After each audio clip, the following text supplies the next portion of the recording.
Yo, what is up? It is your boy Xehther, back with part 3 to what if Deku was trained by Xehther. I know, guys, the thumbnail changed a little bit, and reasoning for that is I think that this new thumbnail actually looks a lot doper than the old one. But that being said, if you guys want part 4 to what if Deku was trained by Xehther, you guys are going to be having to smash, let's go with 90 likes. Once you guys smash 90 likes, I'll be sure to drop part 4, and this will be ending in about 3 more parts. But that being said, let's go ahead and get into the recap and then get started. Okay, boys, so on the last part, we had essentially left off with Deku arriving to UA and being recognized as that kid who destroyed almost all of the robots, with Deku basically taking the quirk assessment test, acing it, taking a little bit of an interest in Momo, and walking home with her, getting her number. Now, we also went over the heroes versus villains, with Deku and Momo being teamed up together, as well as the USJ, with Deku whooping some ass and, threatening Kaminari to not look at his girl, if you all remember that. We would also have Deku recommending Momo to be the successor of One For All, with All Might basically giving One For All to Momo. Now, during those days, Momo would have actually ended up training with it, and Deku would have suggested using One For All throughout her entire body. To which she does, and by the end of the 2 weeks, she would actually have about 5% full cowling, with 7% straining her body. And the reasoning for that is going to be that, Momo's pretty fit, so I think she could definitely handle about 5%. Now, this one they would get to class the very next day, and they would basically be told about the UA's festival, with all of the class being hyped, and Uraraka doing her, I'm gonna do my best! I'm gonna do my best! I'm gonna do my best! Her little thing. With Deku and Momo just kind of smiling as they look at Uraraka being weird and be like, yeah, do your best, man. Totally.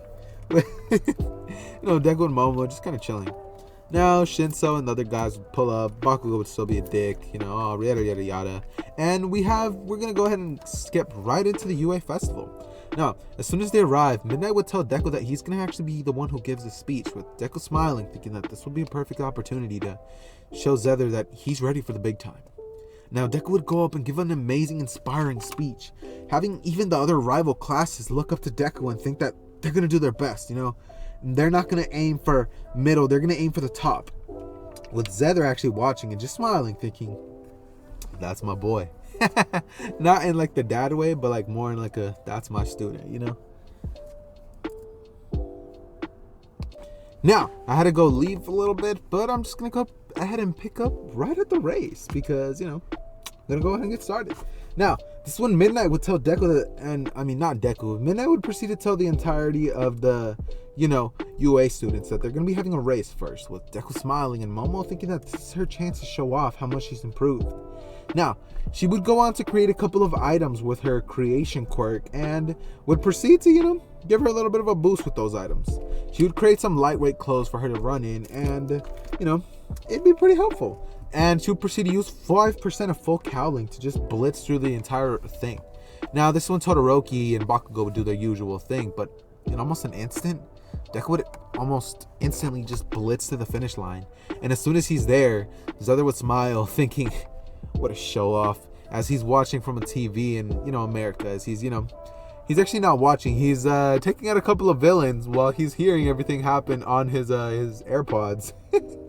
And he'll just be thinking, what a show off, as Deku is just like looking straight at the camera, just pointing at it, saying, I know you're watching, like just like saying that into the mic, as Xehther just smiles and says, I am, kid. Now, this one, Xehther would proceed to take out the villains that he's trying to handle, as Deku would basically just be smiling as he's awarded the 10 million points. Now, after this, everybody would begin to look at him, and Deku would just smile, thinking, bring it on. As everybody would be like, okay, this guy is not afraid of all of us at the same time.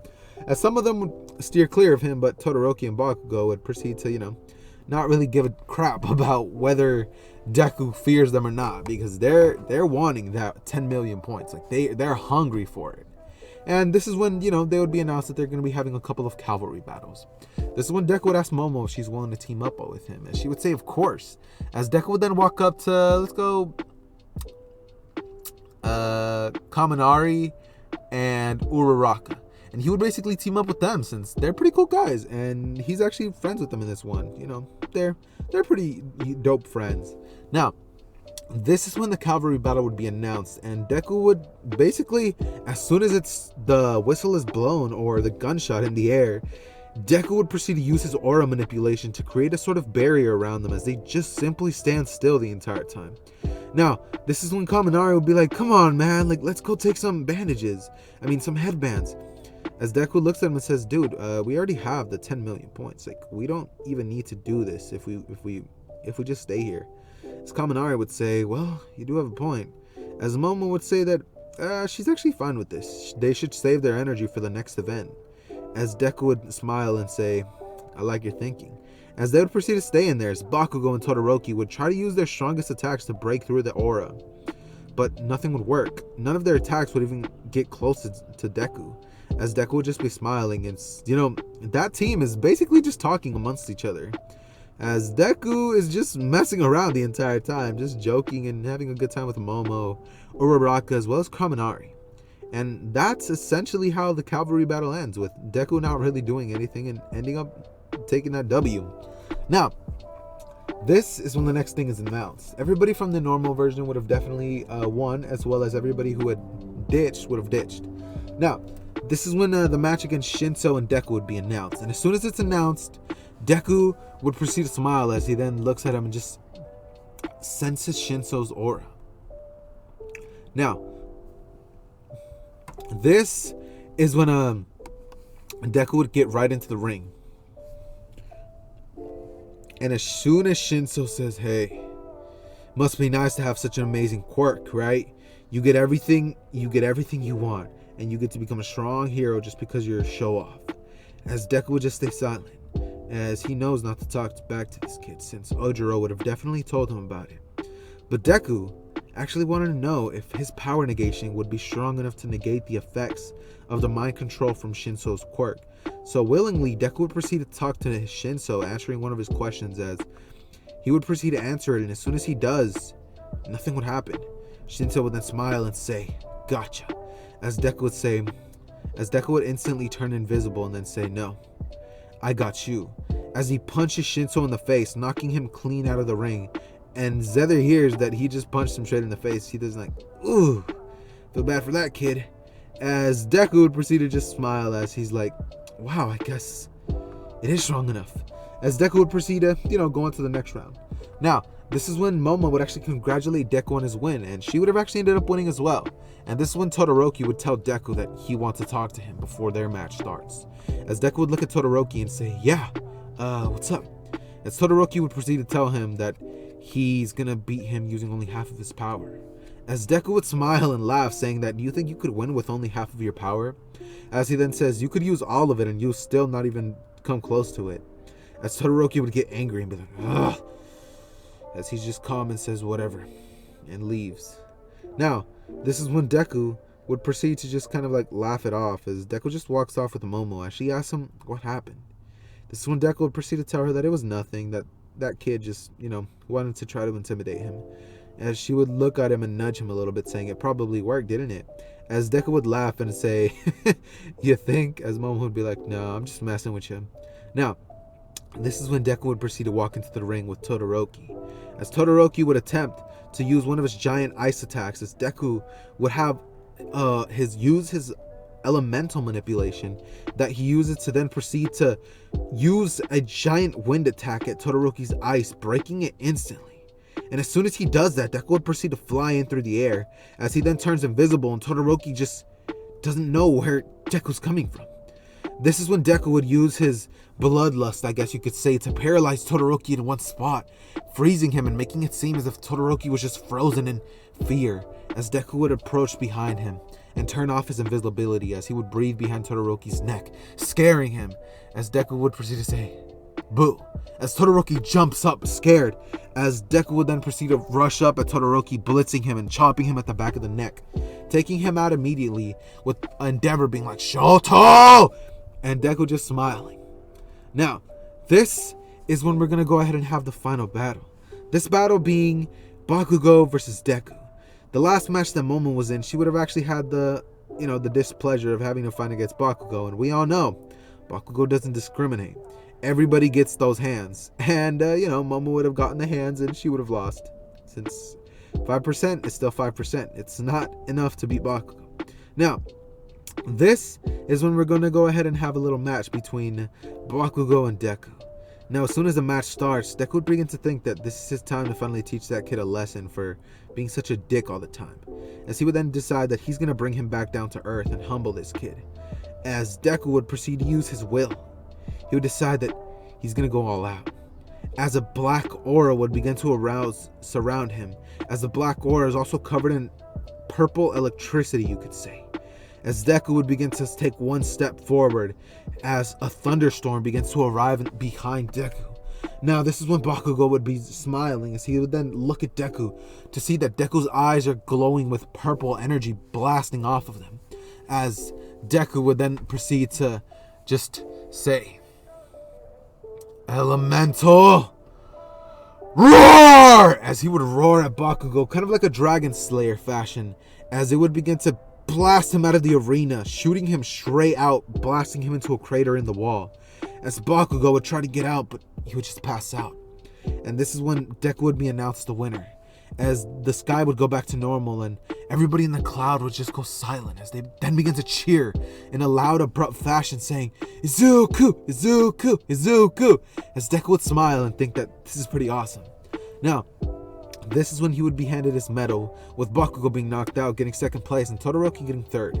And after this, we're going to go ahead and have them all arrive back to class.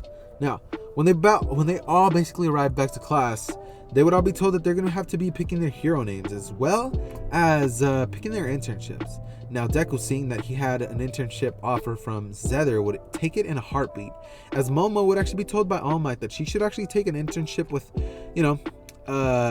Gran Torino, his old master. She would accept, and Momo would go with the same name, as long with everybody in the class picking the same names as usual. In terms of Deku's name in this series, we're gonna have him be called, you guys can actually pick. I have a name in mind, but you guys can actually go ahead and pick the name, since I wouldn't be against any suggestions. Go ahead and drop a suggestion name for what I should name him in this series, his hero name. And if none of those end up, being as cool as I think they should be, then I'm just going to go ahead and go with mine. But that being said, go ahead and drop your opinions down below, and I'll definitely I'll definitely check them out. And if I like yours, I'll definitely let you know if I'll be using it. And that being said, let's go ahead and get back into the story. Now, this is when Deku would smile, thinking that he's going to be able to go see Xehther again, hang out with him. It's been about a month since he's seen him, and Deku's just smiling, thinking that, he gets to talk to him again. As he would then put on some normal clothes, just putting on a white shirt, some white shoes, and some light denim jeans, as he would then ride the train, as he would be on his way to America. Now, Deku would arrive to Xehther's agency, as Xehther would be like, "Hey, what's up?" As Deku would say, "Nothing much. Did you see my amazing performance in the sports festival?" As Xehther would look at him and smile and say, "Heck yeah." He would tell him that you could have, toned it down a little bit with the attack with that one kid. As Deku would tell him, "No way, that kid is such a dick. He deserved it." As Xehther would just smile and say, "I'm playing." As he would then begin to smile, and Deku would be like, "Oh, I thought you were kidding. I thought you were serious." As Xehther would just start smiling and have a little bit of an evil grin on his face. Now, this one, Xehther would proceed to tell him that there's something that he actually wants to teach him during this entire time. It's something that it's definitely going to be requiring a little bit of work. And that something would actually be a sort of state called balance.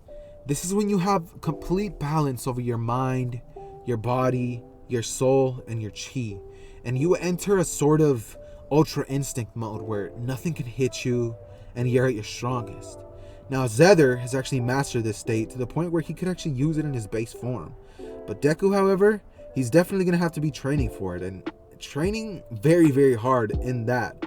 Now, in terms of Deku's training, he's essentially just going to be training in,